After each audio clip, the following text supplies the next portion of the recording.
안녕하세요. 서울병원 내과 신유진입니다. 오늘은 골다공증에 대해서 말씀드리려고 합니다.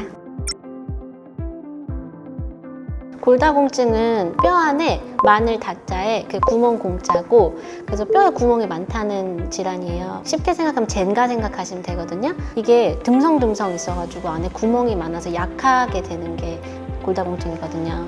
그래서 나이가 들면서 이 뼈 골밀도가 낮아져가지고 뼈가 약해지고, 그래서 그것 때문에 골절이 쉽게 와서 문제가 되는 병입니다. 골다공증은 왜 걸리냐면, 여자 호르몬 중에 호르몬 에스트로겐이 있는데요. 그게 뼈를 좀 보호해주는 효과가 있어요. 근데 여자들 폐경하고 나면 그게 딱 끊기면서 갑자기 확 무너지거든요. 나이 자체가 위험 인자가 돼요. 나이가 되면 이제 뼈를 잘 못 만들고 뼈는 빨리 무너지고 하니까. 걔네들을 그래서 써봤어요, 여성 호르몬을. 근데 그게 골다공증 치료제 자체로는 쓸 정도는 안 돼요. 여성 호르몬이 부족한 증상이 있으면서 여성 호르몬을 대체를 하긴 해야 되는데, 여성 호르몬 자체를 쓸 때 또 그것 때문에 발생할 수 있는 암 위험인자 그런 게 있거든요. 그런 위험인자가 다 없는데 하필이면 골다공증까지 같이 있다, 그럼 그럴 때 쓰는데요. 이거 골다공증 치료하려고 따로 쓸 수가 없어요.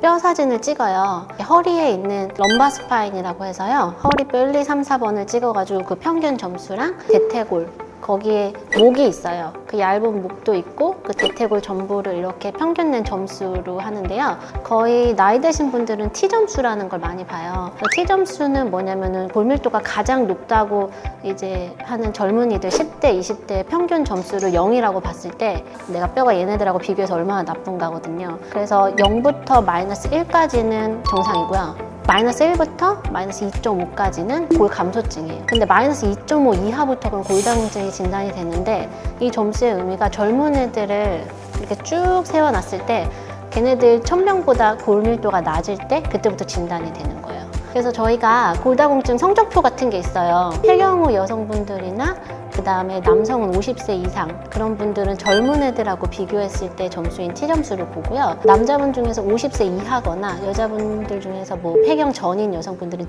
Z점수라는 거로 봐요. Z스코어라는 거는 내 동년배들하고 비교한 거예요. 그래서 Z점수로 하면은 동년배 평균 점수보다 마이너스 2 이하로 되면은 연령대보다 못 미친다, 이렇게 진단이 되는데, 그럼 T점수 2.5 이하, Z점수 마이너스 2 이하의 의미는 내 뼈 점수가 하위 한 2, 3% 정도 된다는 거예요. 이런 분들은 문제가 뭐냐면은 가만히 있어도 뼈가 이렇게 무너지는 골절, 그리고 살짝만 부딪혔는데도 부러지는 거, 그런 게 문제거든요.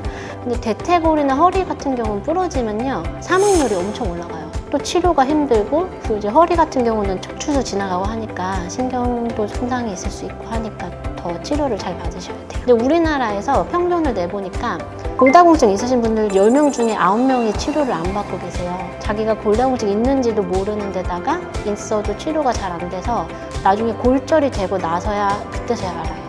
골절이 되고 나면은 휠체어 생활을 하시게 된다거나 오랫동안 이제 운동을 못 하게 되거나 이러면서 계속 악순환이 계속되거든요. 폐경하기 시작하면 여자들은 막 산사태 나듯이 빨리 무너지는 거거든요, 뼈가. 이거를 약을 써가지고 골밀도를 이렇게 높여놓으면은 골절 자체가 예방이 되니까 그 후에 생기는 그런 막 더 큰 일을 미리 예방을 할 수가 있는 거죠. 없어요. 부러져야 알 수 있어요. 뼈가 안 보이잖아요, 사실. 그러니까 내가 뼈가 약한 것 같다 이런 느낌이란 건 없고, 엑스레이를 찍어가지고 골 밀도를 봐야지 알 수 있거든요. 우리나라에선 여자는 65세 이상이거나 남자는 70세 이상이면 성별 검사를 하실 수 있게 돼 있어요. 근데 예를 들어 뭐 그런 위험인자가 있거든요. 내가 체중이 좀 덜 나가신다거나, 아니면 스테로이드 치료를 받았다거나, 아니면 뭐 다른 부갑상선 질환을 앓았다거나, 가족력이 있으시다거나, 아니면 부딪히지도 않았는데 부러진 적이 있다거나, 이런 식의 위험한 요인들이 있으셨다면 검사를 받아보셔야지 진단이 될 수가 있죠. 지금 저한테 골다공증 진단돼서 외래 오시는 분들은 본인 자각 증상이 하나도 없었는데 건강검진 할 때 그걸 이렇게 추가해서 할 수 있거든요. 그걸 추가해서 우연히 했다가 이제 진단 받고 오시는 분들이 많아요. 골절이랑 사망이요? 복잡한데.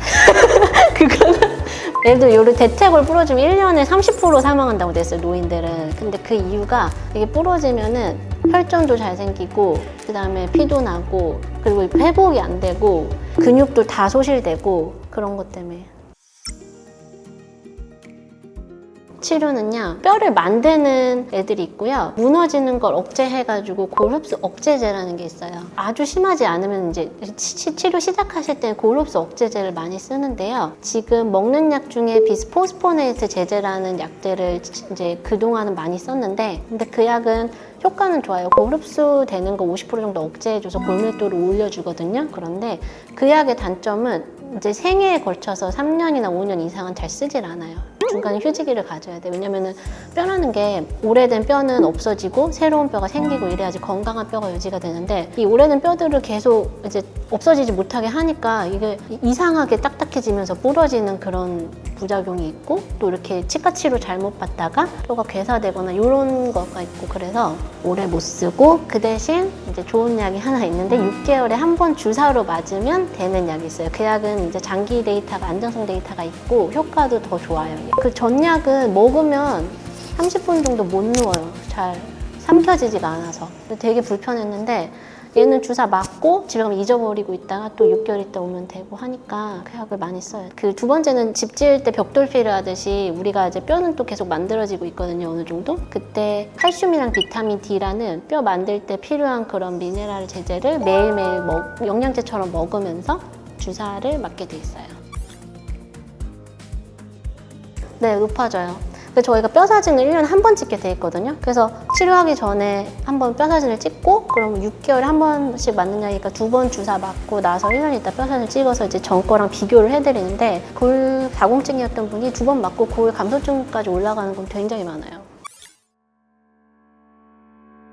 이제 치료를 대체할 수 있는 건 없어요. 체중 부하가 조금 걸리면서 근력 운동을 하시면 도움이 되는데, 좀 도움이 되시려면 주 5일 정도 뭐 빠르게 좀 걷기, 뛰기 이런 거 있고요. 근데 오히려 뭐 윗몸 일으키기, 뭐 괜히 자전거 타다 넘어지면 더 부러지고 하니까 그런 운동은 좀 피하라고 말씀드려요.